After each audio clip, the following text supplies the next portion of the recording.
Ngayon pa mga bossing, ako po yung may irerekomenda sa inyo. Baka kayo po hindi pa nakakagawa nito. Gumawa na po kayo nito mga bossing. Ito pa mga bossing ko ay isa sa mga subok na napakaswerte ang tambalang ito. Ito rin po mga bossing ko ang pangalawa sa mga pampaswerte na ginawa ko nung ako'y nagsisimula pa lamang. Naglagay pa nga ako sa isang baso nito mga bossing ko ng asin at tinusukan ko ito ng dahon ng laurel. At nilagay ko po ito sa aming hagdanan mga bossing. Ito pa mga bossing, bukod sa aking sipag at tiyaga, at hindi nakakalimot magdasal, kagaya na na-share ko sa inyo, naglalakad pa ako ng paluhod mula sa main entrance ng simbahan hanggang doon mga bossing ko sa may altar, at almost a years ko po itong ginawa mga bossing. Kaya na po mga bossing, dumaan pa rin ako sa marami pa mga pagsubok hanggang nawala na ako ng pamasahe papunta sa simbahan na yon mga bossing. Ngayon pa mga bossing, dahil ako nga po hindi po nakakalimot magdasal mga bossing, marami rin po ako mga santo po dito mga bossing, ay sinabayan ko pa po mga bossing ko ng pampaswerte. Kumbaga, ginawa ko na po lahat, sipag at tiyaga, diskarte, at ganun din po mga bossing ko sa pagdadasal at pampaswerte.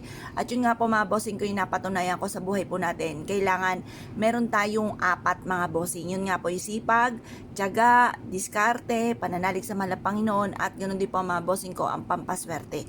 Para pantaboy. Ayun, lima na pamamaraan para tayo maging matagumpay. Ngayon po mga bossing, kung ikaw po ay parang hindi sulit ang inyo pong pagsisikap at parang lagi ka pa rin minamalas, nire-recommenda ko na magdala po kayo nito mga bossing. Ngayon po mga bossing, or gusto nyo lumevel up ang swerte po ninyo, pwede po ito. Or kaya po, ikaw po ay hanggang sa ngayon, tapos na ang pandemic, ay kayo po ay wala pa rin trabaho, hindi ka matanggap sa trabaho, magdala po kayo ng ganito. Or kaya ang dami-dami nyo mga niraraket, pero hanggang sa ngayon, walay, kailangan nyo po nito. Or kaya po mga bossing ko, may negosyo po kayo at gusto nyo lumakas po ito, magdala ka ng ganito. Ngayon pa mga bossing, basta tiyaga-tiyaga lang mga bossing, huwag kang panghihinaan ng loob. Pero ako pa mga bossing, minsan talagang pinanghihinaan din ako ng loob. Kaso hindi nakakatulong, bagkos ay naiisip ko, hindi nakakatulong talagang pagiging nega or panghinaan ng loob. Parang naisip ko lalong titindi ang mga problema. Kaya laban lamang po mga bossing, tapos sabayan nyo ng ganito mga bossing.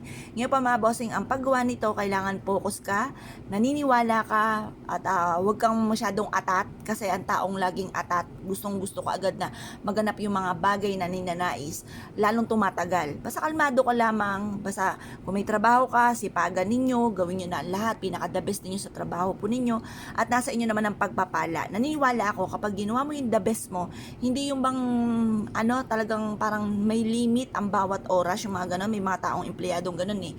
Ngayon po, pag ginawa mo yung the best mo, baga pa ikitinanggal ng company, silang nawalan at hindi ikaw mga bossing, kasi ganun kang tumarbaho. Ngayon pa mga bossing, kaya pag naman ikaw yung bang may limit lagi ang bawat oras tinanggal ka, ayan, buti nga sa'yo, talagang dapat lang yan sa'yo. Ngayon pa mga bossing, para ikaw po hindi matanggal at ma-promote, bukod sa inyo pong pagiging masipag, magdala ka ng ganito. Tapos sa negosyo naman mga bossing ko, makakaisip ka pa ng mga iba pang maidadagdag, kung ano yung pwedeng pamamaraan para po mas mag-grow ang inyo pong negosyo. Yung ganun pa mga bossing, mas may na meron tayong ganito mga pangontra sa mga kamalasan.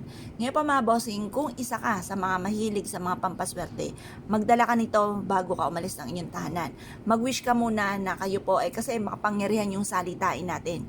Kapag kung ano sinabi ninyo, nagkakatotoo po yan mga bossing, kayo mga magaganda ang laging sasabihin.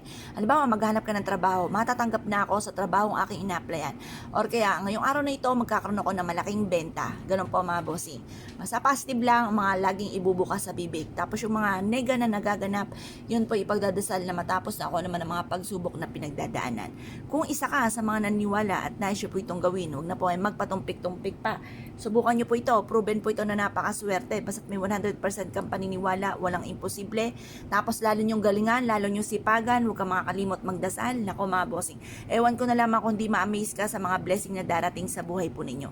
Kaya kung kayo pinaniwala at nais po itong gawin, ay siya mga bossing, good luck po sa inyo po lahat.